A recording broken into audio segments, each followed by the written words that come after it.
Après 4 jours sur la partie sud du GR20, on s'attaque à la partie nord. On s'est arrêté au niveau de la route pour manger des focaccia. On est passé le long de la cascade des Anglais. On voyait des gens qui faisaient GR et qui se baignaient. Mais nous, on avait un kilomètre vertical qui nous attendait, alors qu'on avait le ventre plein.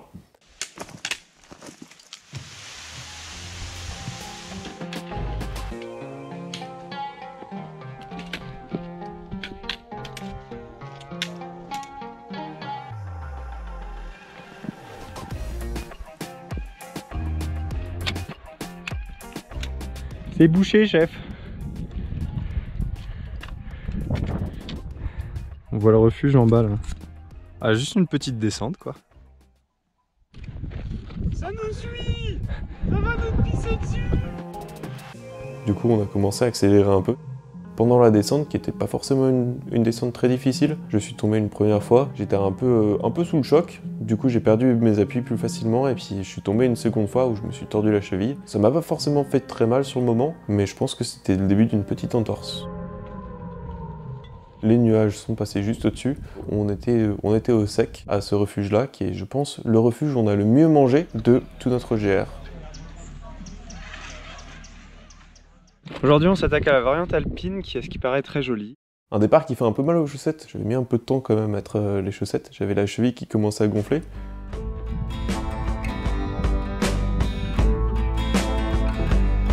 On commence à attaquer les parties plus techniques où on doit ranger les bâtons pendant plus longtemps, où il y a pas mal de passages d'escalade.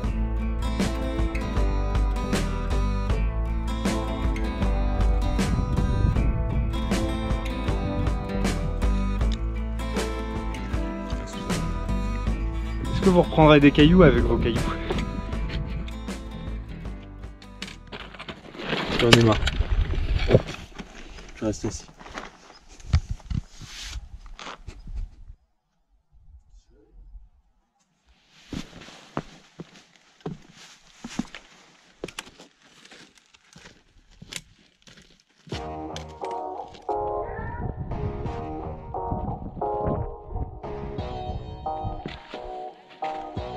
Attends, il y en a qui montent, il y en a qui descendent.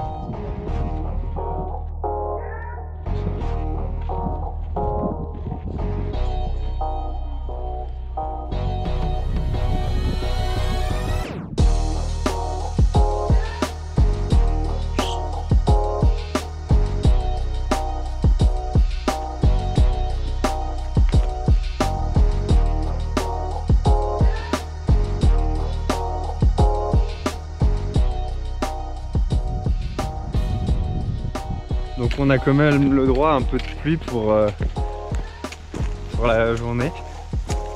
Pour la première fois. Tu dis comment ça s'appelle ces trucs là, Podzin. Podzin. PO2Z Yen. Petite pause déj à 16h.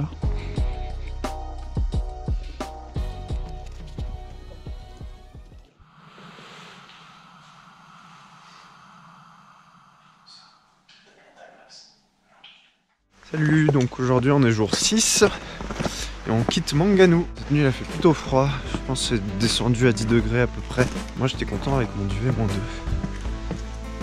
Et Guillaume un peu moins avec son duvet 10 degrés.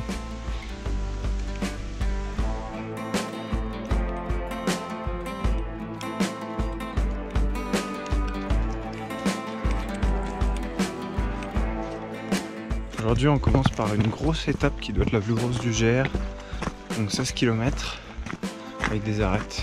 Et à ce qui paraît il n'y a pas d'eau au refuge juste après, donc il faut qu'on double de toute manière. Hier on savait pas si on allait tripler aujourd'hui, donc on n'avait pas réservé le refuge de ce soir, mais tout à l'heure on a voulu réserver, c'était complet. Donc on a trouvé une petite bergerie à proximité.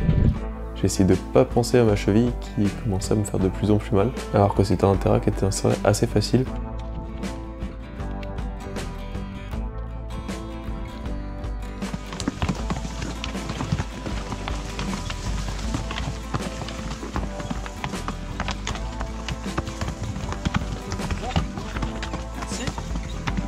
Plus écologique qu'à dos d'hélico.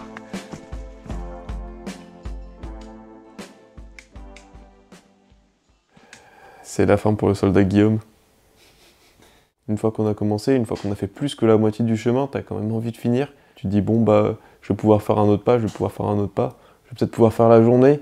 Ça commence à me faire de plus en plus mal. Comme le prochain arrêt possible pour s'échapper vers la civilisation est dans une journée et demie, une étape et demie, il faut prendre une décision. Donc là, on s'assoit dans la forêt et on mange sans trop rien dire. Du coup, bah, j'ai pris la décision, décision assez dure de m'arrêter. Puis voilà, hein. Du coup, va falloir que je refasse le GR du nord au sud. Donc là, c'est un moment un peu difficile où bah, lui, déjà, il doit réussir à retrouver la civilisation, parce qu'il n'y a plus de navette à cette heure-là. Et moi, bah, je dois avancer tout seul pour finir le GR20, parce que j'avais vraiment envie de le finir.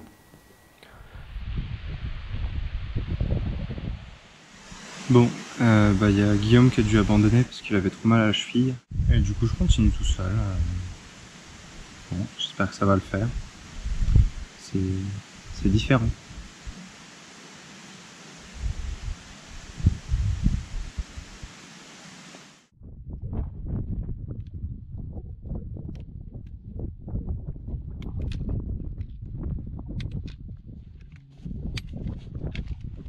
Voilà, là c'est le refuge Chiotelud-Imorier. Ils ont pas d'eau, c'est le seul refuge qui a pas d'eau là sur tout le GR. Il y a du coca. Mais bon, pour la nuit c'est pas top.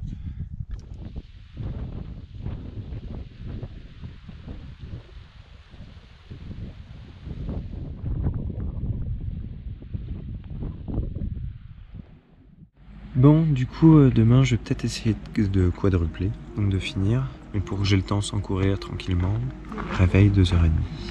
L'idée c'est d'observer le lever de soleil depuis le plus haut point de la Corse. Bon, il est 2h40, bah c'est parti. Je me lance à l'assaut de la montagne, seul. C'est magnifique. Il y a un silence incroyable. La pleine lune qui éclaire complètement la montagne. J'ai pas besoin de ma frontale, elle est éteinte. La seule difficulté, c'est de trouver le chemin, les balises. Mais en dehors de ça, c'est un plaisir incroyable.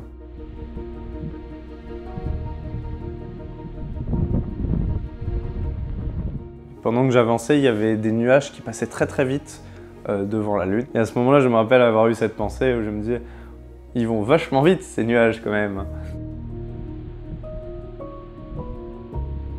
J'ai monté à peu près 1000 mètres comme ça. Je me suis retrouvé dans un pierrier et plus le temps passait et plus les nuages descendaient.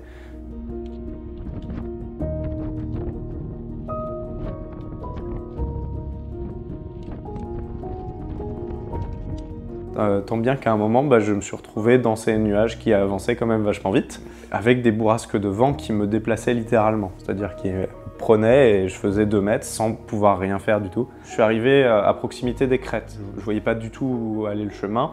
Arrive le moment où il faut se poser les bonnes questions. Soit j'essayais de continuer, sachant que j'avais aucune idée d'où allait le chemin, soit je redescendais. Seulement aucune des deux options me paraissait bonne. Et donc j'ai pris la décision d'attendre que ça passe. Donc j'ai enfilé toutes mes couches de chaud et j'ai attendu. Le problème, c'est que quand il y a entre 70 et 200 km/h de vent et qu'il est 3 h du matin, il fait froid. Comme je voulais absolument pas redescendre, je décide de sortir mon duvet. Donc je me retrouve à ce col dans mon duvet à attendre que ça passe. Et là, ça a été un peu long. J'ai attendu, je sais pas, 2-3 heures comme ça, le temps que le soleil se lève et que les nuages montent un peu.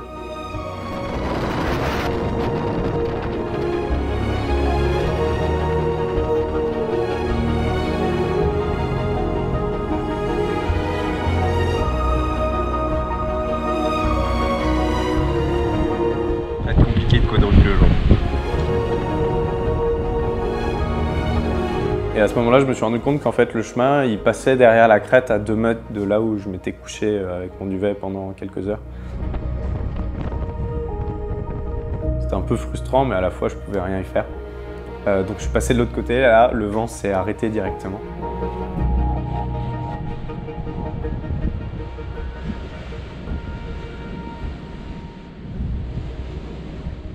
Et à ce moment-là, c'était magnifique.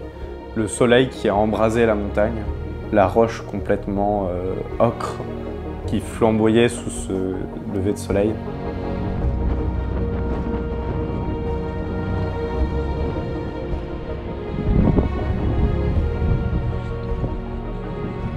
sais pas si c'était le fait que j'étais dans une difficulté assez grande, mais c'était un des plus beaux levers de soleil que j'ai vu. Et là, je me suis senti incroyablement chanceux d'être là, d'avoir cette vue-là et juste de pouvoir en profiter, d'être capable d'être là, tout simplement.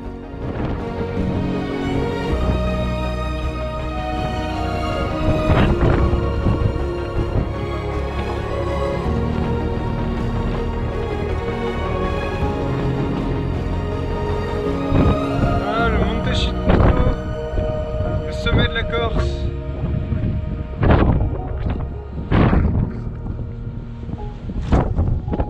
Bon, là, on est sur la partie technique.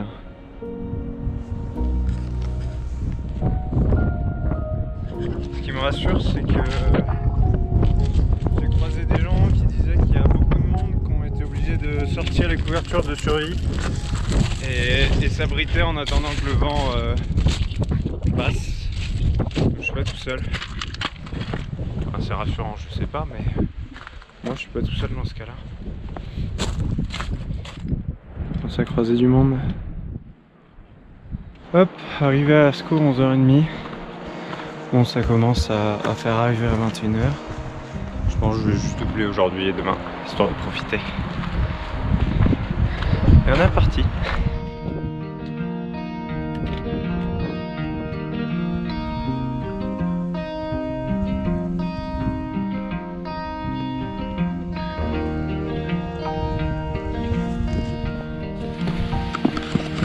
Des chevreuils.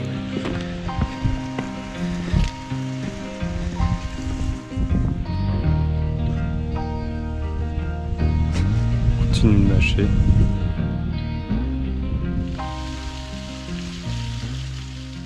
Le lendemain matin, je me lève très tôt. L'idée, c'est de monter au premier col et de voir le lever de soleil de ce premier col, donc 1000 mètres de dénivelé.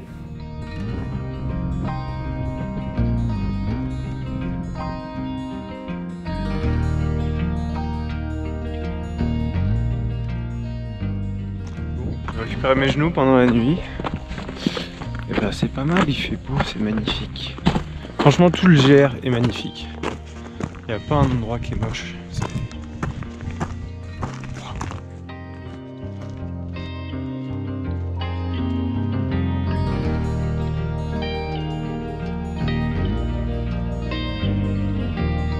C'est pas les montées et les descentes qui prennent le plus de temps, c'est ce genre de traversée là. C'est beau, mais c'est long à faire.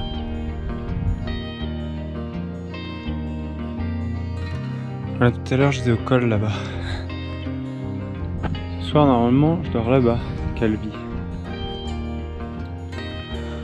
En attendant, faut avancer.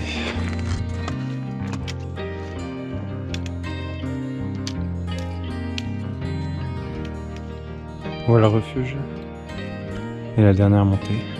Attention aux poules en liberté. Il y a les nuages qui arrivent. J'espère qu'ils vont pas me boucher la vue, sinon ce serait dommage.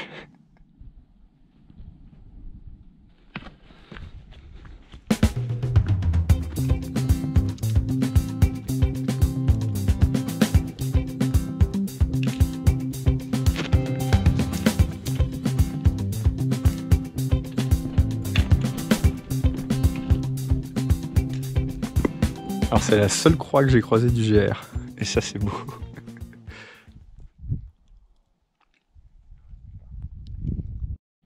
Il y a un chien. Bon. Salut toi.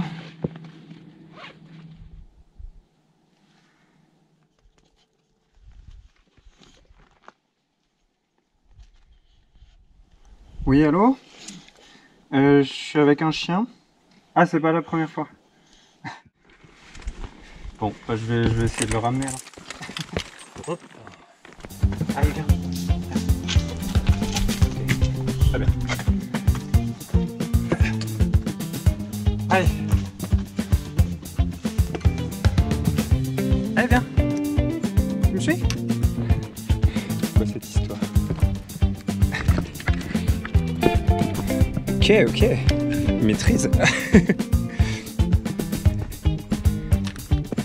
Hop. Allez, go.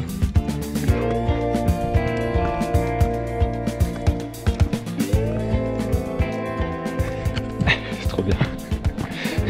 C'est un chien montagnard, il peut pas s'empêcher de s'échapper pour aller faire des promenades. J'avais peur qu'il ait du mal à me suivre, en fait c'est lui qui me trace.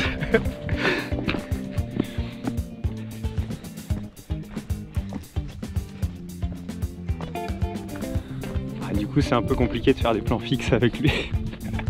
Mais c'est très sympa. Je suis là.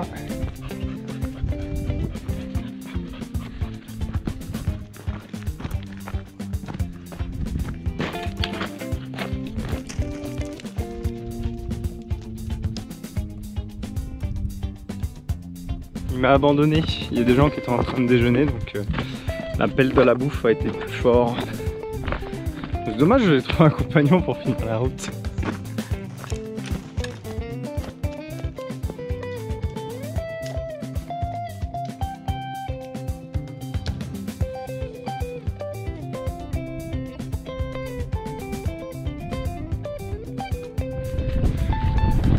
Allez, dernier col, dernière montée. C'est Calenzana en bas. Je vais me dépêcher un peu, avec un peu de chance, je peux avoir le bus de 14h30 et 13h14. Il reste 600 mètres à descendre. Je peux le faire. On a une super vue sur la mer, c'est magnifique. Calenzana. Bon, bah c'est fini. Voilà, j'espère que cette vidéo vous aura plu. C'était un peu plus intense que la partie sud, à raison. N'hésitez pas à me dire ce que vous en avez pensé. Là, le gros projet cette année, c'est de faire la haute route pyrénéenne en un peu plus d'1 mois. Voilà, à bientôt. Salut.